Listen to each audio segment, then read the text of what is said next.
نن 30 سپتمبر دی او زمون خاص پیغام د معدې د بیمار د پاره دی. خاص دغه ویډیو د معدې د بیمار د پاره دا. کاغه ماشوم د معدې بیمار دی، کاغه یو ځوان د معدې بیمار دی، کاغه یو پیغله د معدې بیمار ده، کاغه یو مشر ښځه د معدې بیمار ده، کاغه یو مشر سړی د معدې بیمار دی. هغه دا وایي دا ټول دنیا مې چڼ کړله خو تر ننه پورې زما معده ټیک نه شوله. د معدې هغه بیمار چې هغه دا وایي ما انډسکوپي وکړله، بار بار مې انډسکوپي وکړله، د پیښور ښار یا د خیبر پښتونخوا یا د پاکستان نه بهر ډېر زیات تکړه د معدې ډاکټرز له لاړه ما او زه روغ نه شوم. هغې ته زما چیلنج دی، هغې ته زما دا پیغام دی که تاسو ډېر ګرځېدلي او تر ننه پورې ستاسو معده نه ټیک شوي، زه ایز ا هومیوپیتھک ډاکټر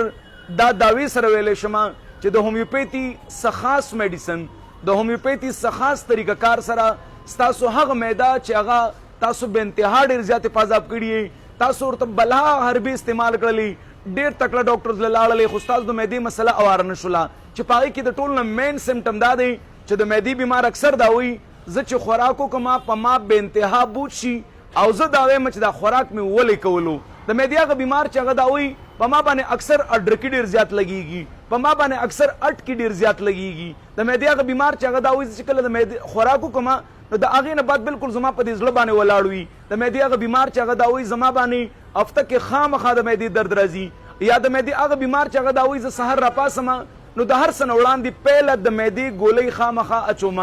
یا د معدې هغه بیمار چې هغه دا وایي د معدې بیمار خو یم خو د معدې د بیمارۍ سره نن سبا منټلي ډېر زیات ډسټرب کړی یم. د معدې هغه بیمار چې هغه دا وایي زه خوراک چې کله وکړم زما په دې خېټه کې دومره ګیز جوړېږي چې زما په دې خېټه کې ګیز تاویږي. د معدې هغه بیمار چې هغه دا وایي زه چې کله خوراک وکړم زما په دې خوله باندې دا ګیز راوځي، زما دا ګیز زما د دماغو ته خیږي، زما دا ګیز به انتها ډېر زیات خارجېږي، یا انتهایی تیزترین قبض مې دی کرانیک کانسټیپیشن چې ورته ویلی کېږي. یا د معدې هغه بیمار چې هغه دا وایي زه د معدې بیمار یم خو د معدې د بیمارۍ سره نن سبا په ما یو عجیبه غوندې کیفیت راځي چې په ما باندې یره راځي، زړه مې درزېږي، خفه یم، ناراسته یم، د زړه زور مې نه وي، په دماغو مې بوج وي، ګڼه کې تنګېږم، بند ځای کې تنګېږم، چا کره تللی نه شم، یا د یو خپل ځای نه ډېر په خوشحالۍ باندې روان شم خو چې کوم ځای ته لاړ شم هلته بې انتها تنګ شم، زه وایم چې د هغه ځای نه وتښتم. یا هغه بیمار چې هغه دا وایي زه جومات ته هم نشم ورتللی، جومات کې مخکې صف کې هم نشم ودرېدلی، یا د دې سره تړلی شوي نور هم داسې بلها علامات دي چې په هغې کې ومیټنګ والا ډېر بیماران موږ له راځي چې وایي زه څه خورم هغه الټی کوم، زه چې څه څکم هغه الټی کوم، زما د معدې د وجې روغه ورځ نشته دی، د خپل کور نه بل ځای کې شپه نشم کولی، بهر ګرځېدلی نشم، بازار کې خوراک نشم کولی، د کدو د ټنډې نه بغیر زما بل کار نشته دی. زما ورته ډېر عاجزانه یو ریکویسټ دی، ډېر وګرځېدلی زه چیلنج سره بیا هم دا وایم هغه د معدې بیمار چې هغه وایي بالکل د ټیکېدو نه یم، موږ لکه چېرې ټایم راکولی شي، زموږ علاج صحیح کولی شي او کورس سر ته رسولی شي. ولې چې موږ له کوم د معدې بیمار راځي پرونی بیمار نه وي او ما درته مخکې هم دا ویلي دي چې موږ له کوم بیمار هم راځي هغه د ټولو نه پهلنۍ خبره موږ ته دا کوي، دا نه وایي چې یاره زه دې ځای نه راغلی یم، موږ ته د ټولو نه پهلنۍ خبره دا کوي ډاکټر صاحب ډېر کړېدلی یم،